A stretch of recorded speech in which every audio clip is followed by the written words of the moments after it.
o casal original. A gente percebe que existe uma inspiração para os casais, existe uma referência. E é sobre isso que a gente quer falar hoje.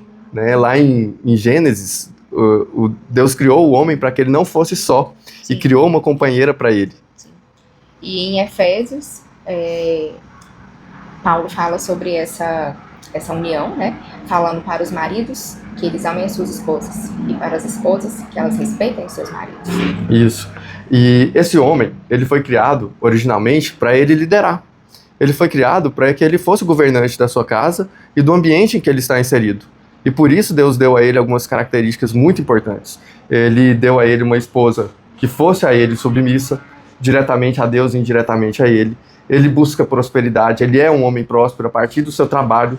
Ele busca, inclusive, empreender. Ele tem ambição, mas não exagerada, a ponto de virar uma ganância. Ele não é cego por essa busca desenfreada ao dinheiro, aos recursos. Sim. Ele encontra na mulher amada um jardim para que ele possa cuidar desse jardim e amar. Ele encontra o Senhor todos os dias, buscando dele a sabedoria, e ele também vive em conselho. Ele busca esse conselho com seus amigos.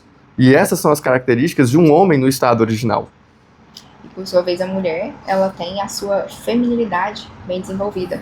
Essa mulher, ela tem facilidade em entregar a direção da sua vida para esse homem.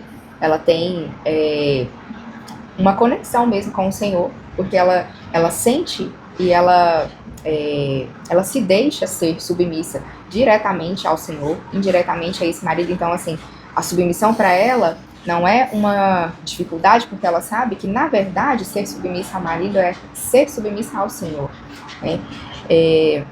Ela está disposta a perguntar para o marido se aquele é o momento dela desenvolver o lado profissional dela, se o lar deles está precisando que ela esteja, que ela desenvolva esse lado naquele momento, ou que ela esteja em casa, que ela cuide dos filhos, que ela cuide do lar, que ela dê atenção a esse lar naquele momento.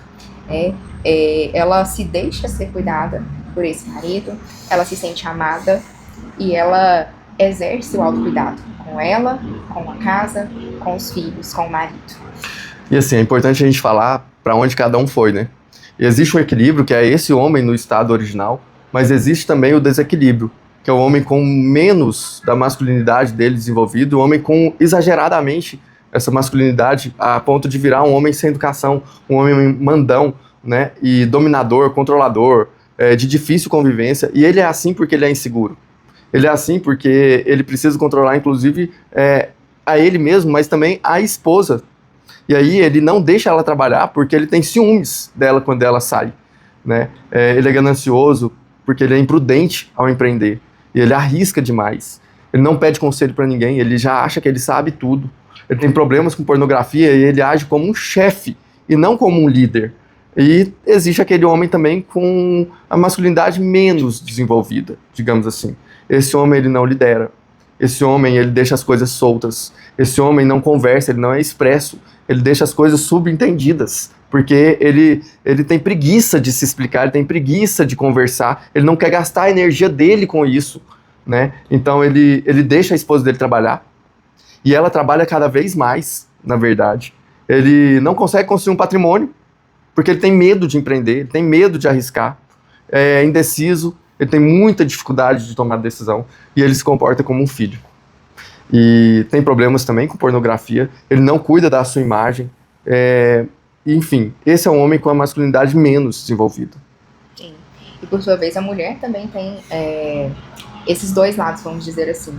Né, esse que falamos foi o equilíbrio, o casal original que o Senhor criou.